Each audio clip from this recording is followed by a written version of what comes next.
Coach, after this game, especially with it being your 100th win, one, what's that like?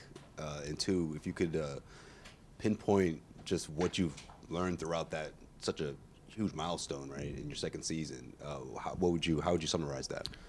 I mean, I told the guys, I think it's something to be proud of, something to be grateful for, and it's just a testament to the people that you have around you. And so I think in a business of where individual success is highly talked about on a nightly basis, like the box scores and the stuff like that, to have a group of people that you can share in your success with is important. And so can't get to this point, and it really starts with the players. And I always tell them I can't be who I am if they don't let me, and I appreciate that.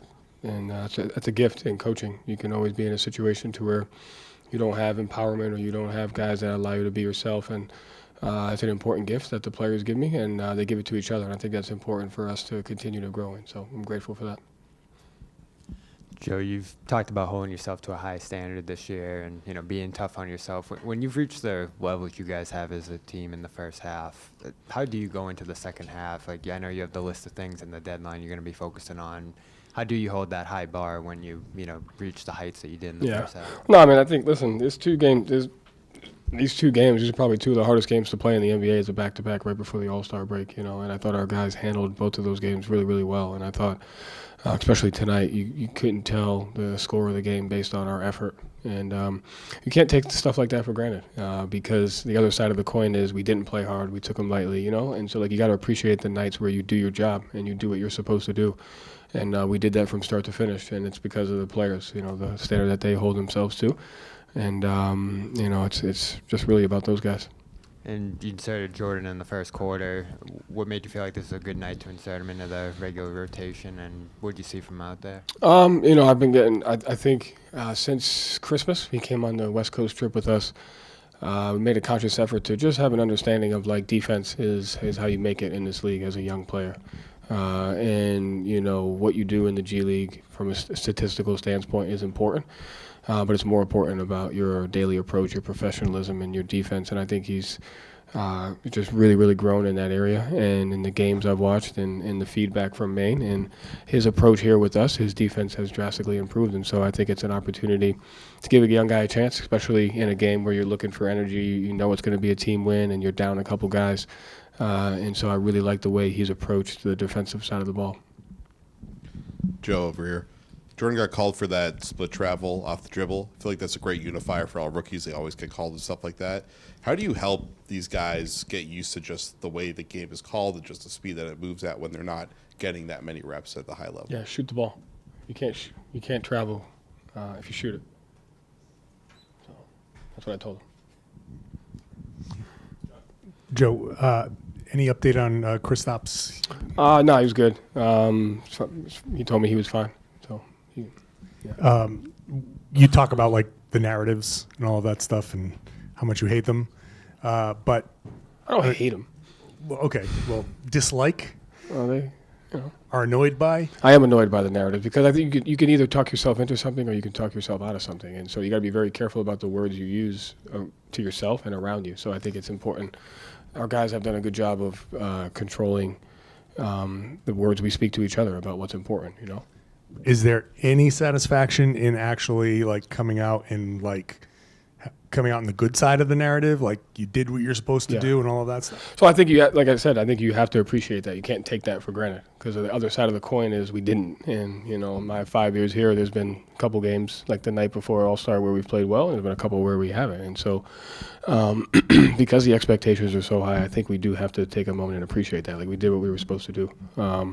And it's a credit to them. So, yeah, I definitely think you have to be able to enjoy that because if you don't, then it's always going to feel like the other side of the coin or nothing's ever, good enough. And I think that's healthy.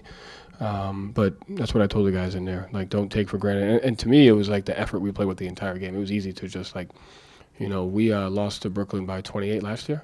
We were up by 28 in the first half and we lost. And so you just can't take that stuff for granted. And so I thought the way we played from beginning to end kind of showed that. Joe, with no games for the next week, all these outside voices are going to be talking about your team and their review.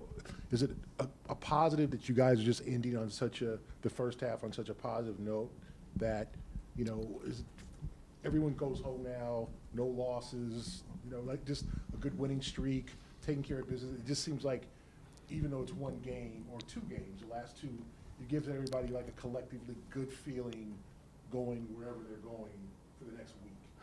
Yeah, I think that's just as dangerous as going into it on a losing streak.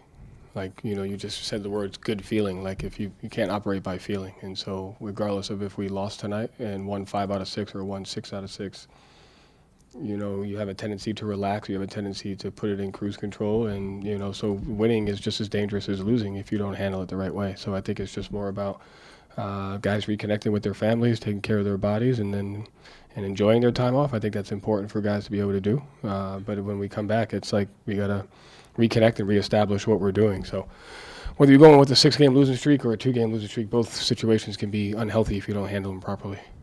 And how do you tell your guys to deal with prosperity? I mean, I don't necessarily tell them. I think we just kind of talk about it.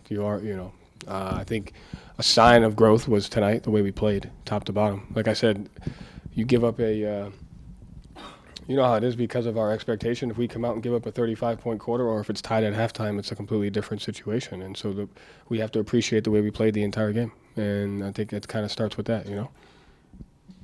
Joe, Tatum and D. White wore headbands today at halftime. Derek White said, you know, JT said he wanted to wear one. I said I'd rock with him. You recently talked about the importance of, like, having fun while they're also locked in. It seems small, but, like, this is a team, a lot of new pieces this year. You've had half the year. You've had pretty successful first half of the year. How important is that, you know, this team getting together off the court and just being willing to have fun while they're also playing? Yeah, I mean, I think that, you know, it's a concept that I think is important. Sometimes fun can be looked at as a distraction, but I think the ability to have fun and build togetherness and compete at a high level is important for the guys, and so it builds a level of connection. But, you know, regardless if those guys wear headbands or not, they're going to compete every night, so that's really all that matters as long as they do it together, you know. I saw someone on Twitter said they wish you wore a headband on the sideline. You not Me? Not a headband guy. No. I was in college. Yeah.